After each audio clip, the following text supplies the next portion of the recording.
Hello, I'm Langan Kingsley, welcoming you to another episode of A Cup of Poetry. This week, I'll be joined by Rebecca Lang. On Monday, we observed Columbus Day, a holiday that has weathered controversy in its own right, but gives us the opportunity to delve into the world of 15th century poetry. The 15th century is judged by many scholars to be a dead period in European literature.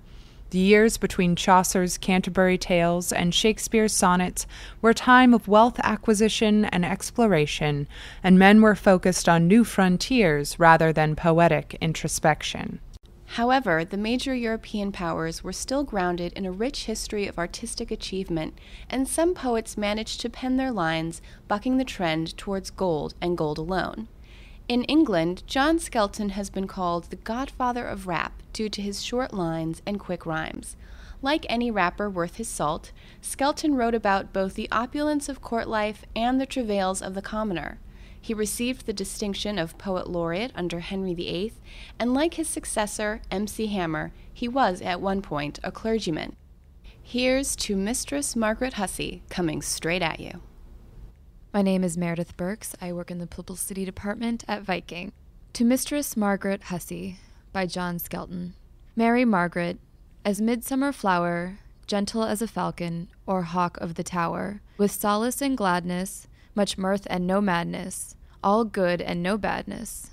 So joyously, so maidenly, so womanly, her demeaning in everything, far, far passing, that I can indite, or suffice to write, of Mary Margaret, as midsummer flower, gentle as falcon or hawk of the tower, as patient and still, and as full of goodwill as fair Isaphil, coriander, sweet pomander, good Cassander, steadfast of thought, well made, well wrought, far may be sought, ere that ye can find, so courteous, so kind, as Mary Margaret, this midsummer flower, gentle as falcon or hawk of the tower.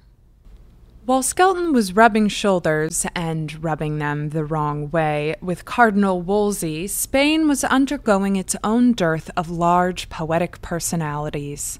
However, the ballad, the song of the common man, was alive and well. One of these songs from the period, Ballad of the Cool Fountain, is representative of the time, though it is unique in that it is credited to a woman. Again, the subject is romantic, though in this poem there is no happy ending, perhaps foretelling the future of Spain's colonial fortunes, which in this era still seemed boundless. Hi, my name is Elaine Broder, and I work in the publicity department at Penguin Books. And I will be reading Ballad of the Cool Fountain by an anonymous Spanish poetess. Fountain, coolest fountain, cool fountain of love, where all the sweet birds come for comforting, but one, a widow turtle dove, sadly sorrowing. At once the nightingale, that wicked bird, came by, and spoke these honeyed words, My lady, if you will, I shall be your slave. You are my enemy, begone, you are not true. Green boughs no longer rest me, nor any budding grove. Clear springs, where there are such, turn muddy at my touch. I want no spouse to love, nor any children either. I forego that pleasure, and their comfort too. No, leave me, you are false and wicked, vile, untrue. I'll never be your mistress, I'll never marry you.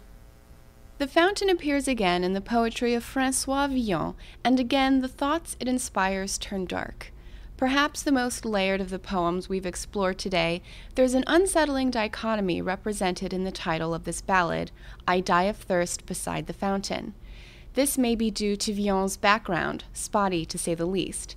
He lived most of his life fleeing the authorities after beginning his criminal career with the exceptional act of murdering a priest during a bar brawl. He died in obscurity in exile. This poem depicts a life lived on the fringes of society. During this period of exploration, fortune often favored the bold, but could just as easily punish them. This is Megan Fallon with Viking Penguin Publicity, doing a reading from Ballad, I Die of Thirst Beside the Fountain, by François Villon, translated by Galway Cannell. I die of thirst beside the fountain. I'm hot as fire. I'm shaking tooth on tooth. In my own country, I'm in a distant land. Beside the blaze I'm shivering in flames, naked as a worm, dressed like a president. I laugh in tears and hope in despair. I cheer up in sad hopelessness. I'm joyful and no pleasures anywhere. I'm powerful and lack all force and strength. Warmly welcomed, always turned away. I'm sure of nothing but what is uncertain. Find nothing obscure but the obvious. Doubt nothing but the certainties. Knowledge to me is mere accident. I keep winning and remain the loser. At dawn I say, I bid you good night. Lying down, I'm afraid of falling. I'm so rich, I haven't a penny. I await an inheritance and am no one's heir. Warmly welcomed, always turned away. I never work, and yet I labor to acquire goods I don't even want. Kind words irritate me most. He who speaks true deceives me worst. A friend is someone who makes me think. A white swan is a black crow. The people who harm me think they help. Lies and truth today, I see they're one. I remember everything, my mind's a blank. Warmly welcomed, always turned away. Merciful Prince, may it please you to know, I understand much and have no wit or learning. I'm biased against all laws impartially. What's next to do? Redeem my pawned goods again. Warmly welcomed, always turned away. And of course, no compilation of Columbus Day poetry would be complete without a contribution by an Italian poet. Here's a sonnet by Petrarch, who, though technically a 14th century poet, was a looming figure of Italian literature and would have been found on the shelves of his countrymen the century after his death. Like Columbus, he traced his focus on an all-consuming mission, but his object was love, not land, as this poem makes abundantly clear. Sonnet 8. Set me whereas the sun doth parch the green, by Petrarch, translated by Henry Howard. Set me whereas the sun doth parch the green, or where his beams do not dissolve the ice, in temperate heat where he is felt and seen, with proud people in presence sad and wise. Set me in base or yet in high degree, in the long night or in the shortest day, in clear weather or where mists thickest be, in lost youth or when my hairs be grey. Set me in earth, in heaven, or yet in hell, in hill, in dale, or in the foaming flood, thrall or at large, alive, whereso I dwell, sick or in health, in ill fame or good. Yours will I be, and with that only thought, comfort myself when that my hope is not.